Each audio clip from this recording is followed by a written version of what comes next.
Hello, how are you? Hope you are doing fine. This is Kushbu with another question of area related to circles.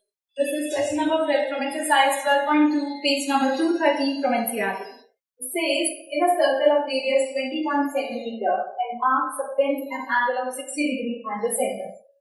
आपको एक circle given है,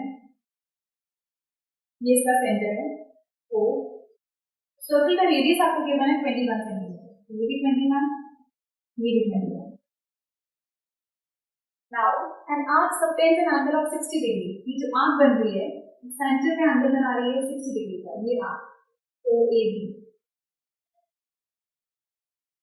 Now, find the length of the arc. हमें इस arc की length find करनी है. इस arc. First part, सबसे पहले ये करते हैं. Arc number 1.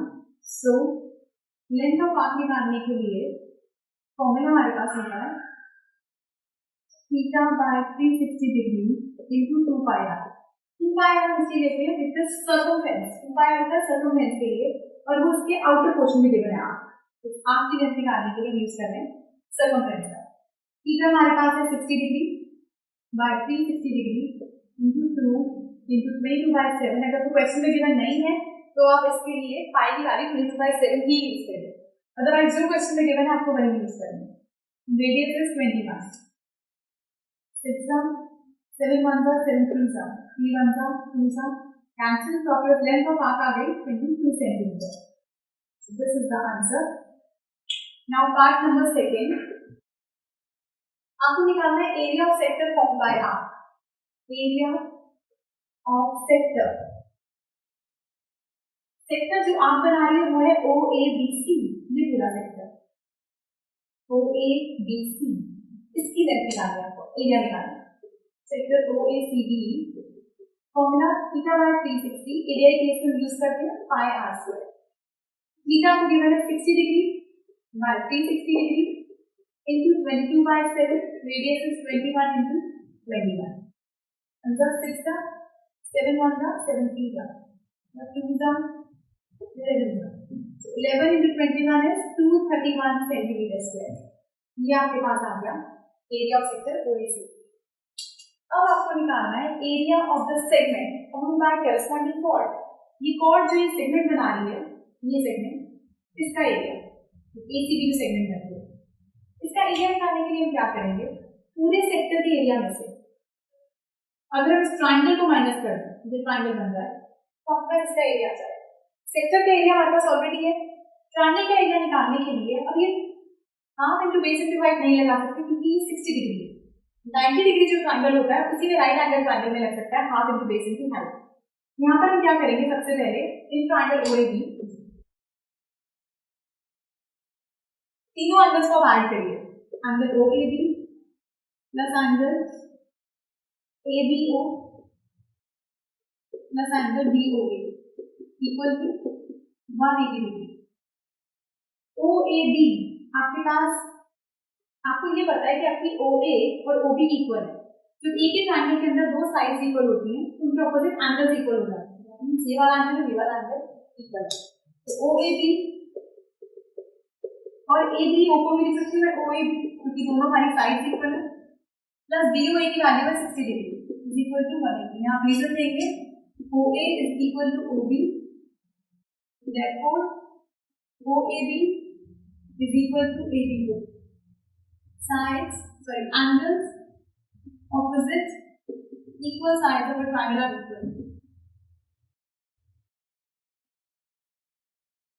Are equal. So यहाँ से आपके पास OAB मिलकर बन जाएगा twice of OAB plus 60 degree is equal to 180 degree. 60 degree को उधर ले जाएंगे तो बनेगा twice of OAB is equal to 180 degree minus 60 degree means 120 degree. So angle OAB equal आएगा 120 degree by 2. That means 60 degree. तो OAB हमारे पास यहाँ से आ गया 60 degree. अब ये वाला एंगल भी 60 डिग्री आ गया, तो ये एंगल भी 60 डिग्री, ये दोनों इक्वल थे. सारे एंगल 60 है, therefore ये ट्रायंगल है इक्विलैटरल. तो triangle OAB is an equilateral triangle. तो half into base into height हम पुट करते हैं जब ट्रायंगल राइट एंगल हो। इस केस में हम फॉर्मूला यूज करेंगे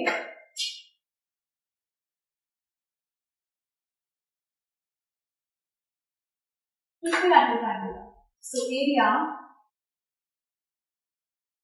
this is area of equilateral triangle होता है √3/4 इंटू साइड स्क्वायर। तो यहाँ से आ गया √3/4, साइड है हमारे पास 21, तो 21 into 21, that means 441 √3/4 side centimetre square.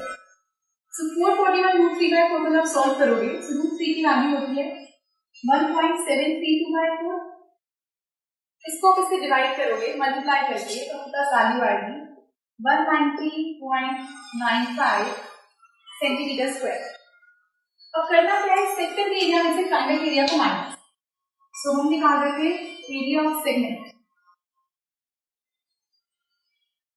आप इस सेक्टर के एरिया में से 231 में से माइनस करेंगे 190.95। इसको सब्ट्रैक्ट करते हैं 231 माइनस 190.95 तो आएगा 40.05 सेंटीमीटर स्क्वायर। ये आपके पास आ गया एरिया ऑफ सेगमेंट का। तो बस आपको में ध्यान रखना है कैलकुलेशन और एरिया जब निकाल रहे हैं, अगर आपको लेंथ ऑफ आर्क मांगी गई है तो आप 2πr यूज करते हैं, लेकिन अगर आपको लेंथ पूरा प्रॉपर सेक्टर का निकाल रहे हैं, एरिया निकाल रहे हैं तो πr² यूज करते हैं। पाई की वैल्यू अगर नहीं गिवन है तो 22/7 यूज करके, अदरवाइज जो गिवन है उसी वैल्यू यूज करना है। So this was the question from exercise 12.2 and do watch the next video for some more questions. Goodbye.